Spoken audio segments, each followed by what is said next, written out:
So good evening सभी को।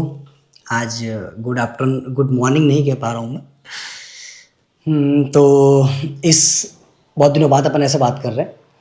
Actually जब से स्कूल शुरू हुई है टाइम नहीं मिल पा रहा है सुबह में। फिर पिछले कुछ दिनों से मैंने सारे तीड़म लगा दिए कि कैसे करके रनिंग को और वेट ट्रेनिंग को दोनों को साथ में लाया जा सके।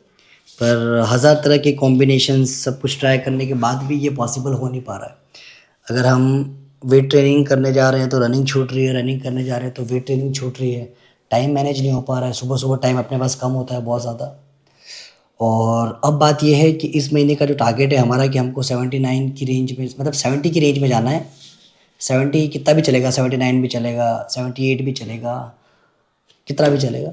तो उसके लिए अपने पास टाइम बहुत कम है और काम बहुत ज़्यादा है। तो अब ये ना सिर्फ रनिंग से हो पाएगा, ना ही ये सिर्फ और सिर्फ वेट ट्रेनिंग से हो पाएगा। तो अपन को दोनों को साथ में करना ही पड़ेगा। वैसे यूजुअली मैं ऐसे सब हैक्स करता नहीं हूँ, पर इस बार बस मैंने सोच लिया कि करना है, क्योंकि जितना ज़्यादा लेट हो जाएगा चीज़ें लिथार्जिक होती जाएंगी और फिर धीरे धीरे इससे मन उबता जाएगा अपना। तो मैं सोच रहा हूँ कि इस हर महीने कुछ अचीव करते जाएंगे तो हमारा जो इंटरेस्ट है इस चीज़ में वो हमारा बना रहेगा। तो इस महीने का जो टारगेट है हमारा वो ये है कि हमको 79 तक तो कैसे भी पहुँचाना ही है। पिछले महीने अपन ने अच्छी मेहनत की है, पर क्या है कि वेट को हम ज़्यादा फ्लक्चुएट नहीं कर पाए, कम नहीं कर पाए। उसके रीज़न बहुत सारे हैं। हमने डाइट पे काम नहीं किया, हम जो भी आता गया वो खाते गए। फिर मौसम की वजह से बहुत कुछ इधर उधर भी हो गया और एक्सरसाइज भी बीच में इतनी कंटिन्यू रह नहीं पाई। पर कुल मिला के जो भी था उसमें मैं खुश हूँ, क्योंकि इतना कंसिस्टेंट वे में मैं बहुत सालों से कोशिश कर रहा हूँ पर कर नहीं पाया था। ये जितना भी मैंने किया है ये मेरे लिए बहुत अच्छा है कि यार इतना तो कम से कम मैं कर पाया। तो मुझे उसको लेके कोई शिकायत नहीं है। वेट अपना कम नहीं हुआ उसको लेके कोई शिकायत नहीं है। अपने फॉर्म इम्प्रूव कर लिए, मोबिलिटी इम्प्रूव की है, फेफड़े मसल सब कुछ ढंग से काम कर रहे हैं अपना। अब एक लफड़ा जो अपने साथ ये है कि शोल्डर इंजरी के चक्कर में अपन क्या है ज़्यादा वेट उठा नहीं सकते, है ना। और बहुत ज़्यादा हमेशा जब भी वेट को लिफ्ट करता हूँ तो मैं कॉन्शियस रहता हूँ कि यार कहीं से फिर से इस पे जोर ना आ जाए। तो उस चक्कर में क्या है कि अपन अपने पोटेंशियल का 50% भी यूज़ नहीं कर पाते। मतलब मैं तो बिल्कुल रिस्क लेने के उसमें नहीं हूँ कि यार थोड़ा सा भी इसको पुश किया जाए। तो बहुत स्लो वे में चल रहे हैं हम। 5 kg के जो प्लेट्स हैं उससे शुरू कर रहे हैं, ठीक है। 5 kg के प्लेट से शुरू कर रहे हैं और जो प्रोग्रेशन है वो अपन 1.25 kg की प्लेट से मार रहे हैं, है ना। पहले हम प्रोग्रेशन 5 kg की प्लेट से मारते थे, पर बिल्कुल उसको भी हमने वो छोड़ दिया है, तो वो नहीं करना है। तो अब जो हम करने वाले वो ये है कि हम अभी करेंगे वेट ट्रेनिंग घंटे भर के आसपास और इसके बाद हम जाएंगे रनिंग के लिए, ठीक है। क्योंकि शाम को हम आराम से रन कर पाते हैं और रन करने वाले में इतना शूट का कुछ होता भी नहीं है। हमें बस 5 km हमने कर लिया, बस इतना कंफर्म करना है और वेट ट्रेनिंग को वो करना है। तो ये मैंने अभी सोच रखा है कि अभी जो 15 दिन जो ये हैं उसमें मुझे ये करना है कि पहले वेट ट्रेनिंग मैं करूँगा एंड देन अपन रनिंग के लिए जाएंगे, जिससे कि दोनों चीज़ें अपनी हो पाएँ। और पहले वेट ट्रेनिंग से क्या होगा कि पूरी एनर्जी अपन वहाँ पे लगा पाएंगे। दूसरा, रनिंग से पहले हम हमारे ग्लाइकोजन लेवल को ख़त्म कर लेंगे वेट ट्रेनिंग से, जिससे वहाँ पे जो बर्न होगा वो as a theory fat burn होना चाहिए। बॉडी थोड़ा सा रिजर्व भी करेगी, पर जो भी अपन थ्योरेटिकली और प्रैक्टिकली जो भी हो सके वो कोशिश करेंगे। तो और दूसरा, अपने पास कोई रास्ता भी नहीं है ना। डाइट के ऊपर अपन ज़्यादा वो नहीं कर सकते, क्योंकि वैसे ही अपन मिनिमम के ऊपर चल रहे हैं, ज़्यादा अपन उसके ऊपर वैसा कुछ कर नहीं रहे हैं। और दूसरा है तोल तोल के खाना अपन को आता नहीं है, ठीक है ना। अपन ने कभी सीखा है और ना ही अपन सीखना चाहते हैं। तो अभी के लिए इतना ही है कि पहले वेट ट्रेनिंग करेंगे और फिर जाएंगे अपन रनिंग के लिए। तो जल्दी से फटाफट वार्म अप करते हैं और फिर अपन अपनी वेट ट्रेनिंग आज की अपन शुरू करते हैं, जिससे अपन जल्दी ख़त्म कर पाएंगे। तो हम जल्दी ग्राउंड में जाएंगे और जल्दी वहाँ से वापस आ पाएंगे, ठीक है। चलो।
सो आज का हमारा वर्कआउट बहुत सिंपल सा है।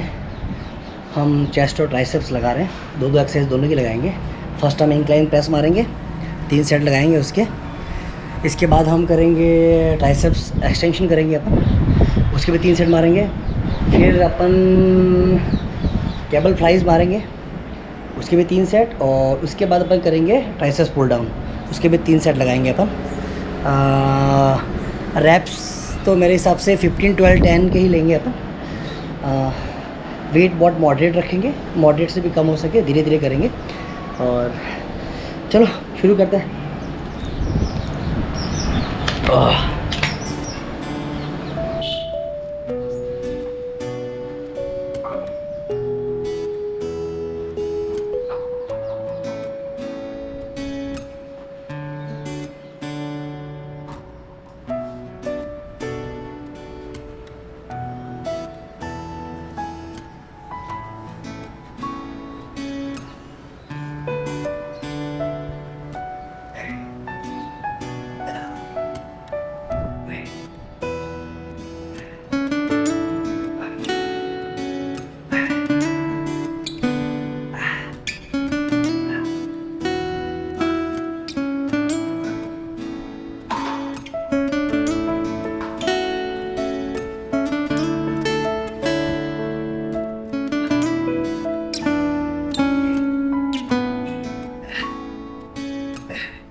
सो जो मेन दिक्कत है वो वेट को लिफ्ट करने में नहीं है, पर मेन दिक्कत है कि हुक से जब फर्स्ट बार जब लिफ्ट करते हैं शोल्डर पे ज़्यादा लोड आ जाता है।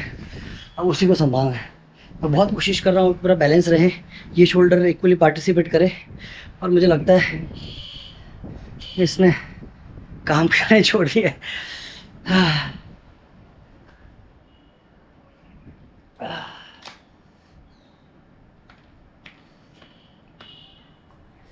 सिट्रुलिन बाय द वे बहुत अमेजिंग वर्क करता है बिटवीन दी वर्कआउट, कभी ट्राई कीजिएगा आप।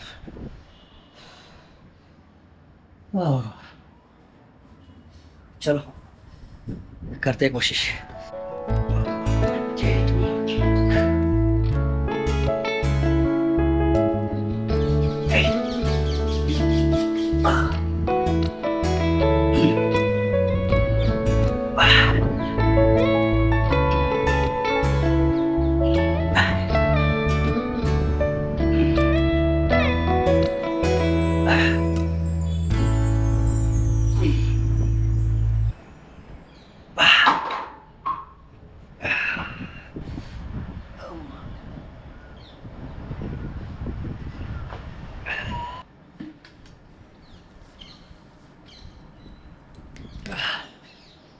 नाम ओपन, 3 सेट लगाएंगे अपन ट्राइसेप एक्सटेंशन के। ये भी थोड़ा लाइट वेट से शुरू करेंगे।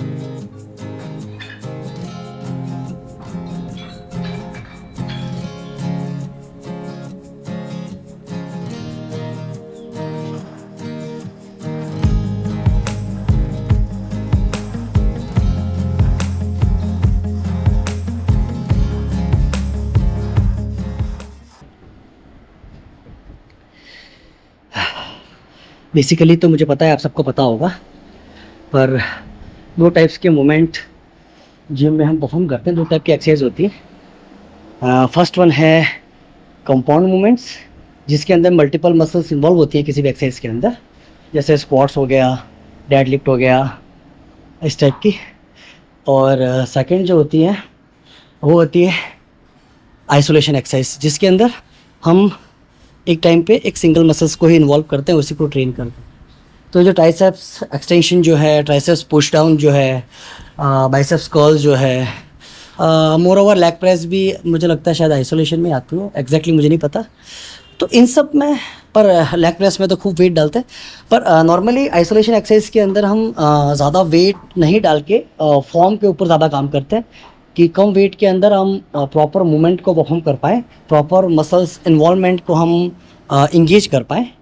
तो नेक्स्ट टाइम आप भी कभी करें तो आइसोलेशन में ज़्यादा वेट ना डाल के उसके प्रॉपर मूवमेंट के ऊपर फोकस करें, है ना, इससे अच्छा होगा। बीच बीच में ज्ञान देना भी ज़रूरी है। Oh my God.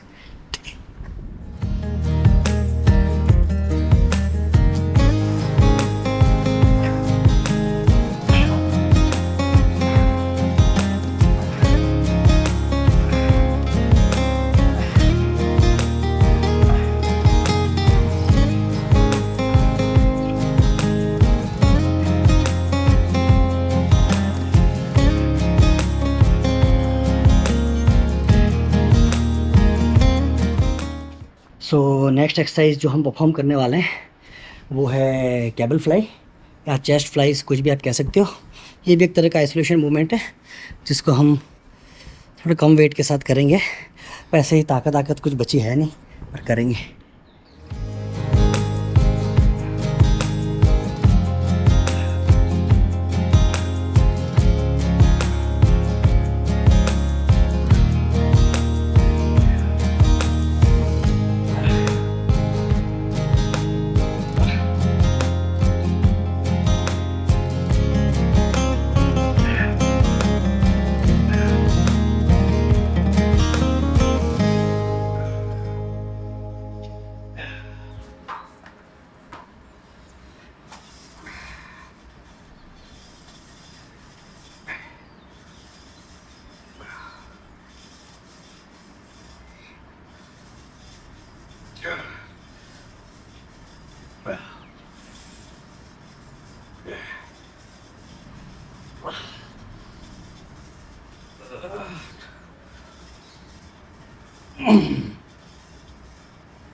सो हमारी आज की फोर्थ और लास्ट एक्सरसाइज जो है वो है triceps push down, triceps pull down भी कहते हैं बहुत से लोग।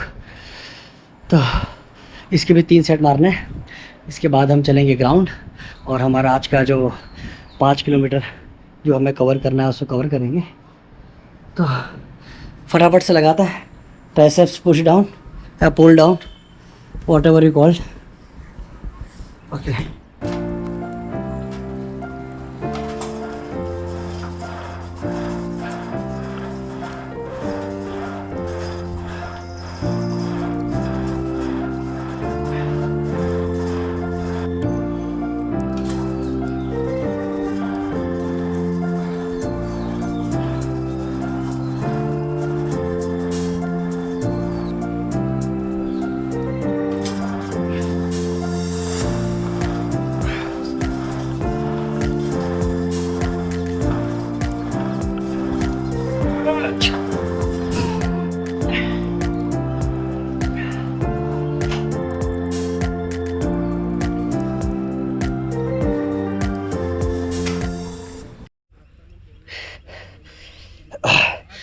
तो गुड इवनिंग बंधुओं, आज का हमारा वर्कआउट सेशन रहा।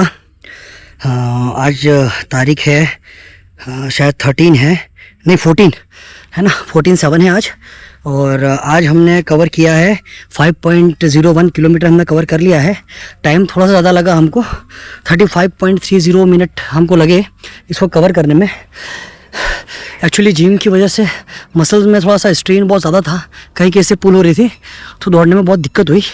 हम स्टैटिक जो स्ट्रेचिंग है वो जिम के बाद नहीं कर पाए, भूल गए हम फटाफट करने के चक्कर में। कल से उसका ध्यान रखेंगे जिससे कि हमारी रनिंग अच्छे से हो पाए। सो आज का हमारा 35.30 मिनट के अंदर 5.01 किलोमीटर हमने कवर किया। एवरेज स्पीड हमारी रही 8.49 किलोमीटर पर आवर की। मैक्स स्पीड हमारे 13.02 किलोमीटर पर आवर की रही। और कैलोरीज हमने कितनी बर्न की है, 515 किलो कैलोरीज हमने बर्न की है।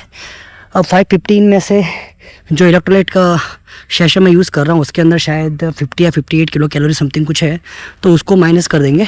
तो इफेक्टिव रनिंग से हमारी अराउंड 450 या 460 किलो कैलोरी के हिसाब से हमारा बर्न हुआ है। इस वॉच के हिसाब से 10-20 किलो कैलोरी और भी हटा दो तो कम से कम अपन 450 के आसपास तो है ही। और थोड़ी बहुत कैलोरीज हमने वेट ट्रेनिंग में बर्न की है। तो कुल मिला के आज का सेशन अच्छा रहा। अब रात को जान जानी है, पर हम थोड़ा सा प्रोटीन इंटेक के ऊपर काम करेंगे और अच्छे से रिलैक्स होने की कोशिश करेंगे। तो आज के लिए इतना ही रखते हैं। हाँ, कल फिर मिलते हैं एक नए सेशन के साथ, एक नए वर्कआउट के साथ। ठीक है, बाय बाय।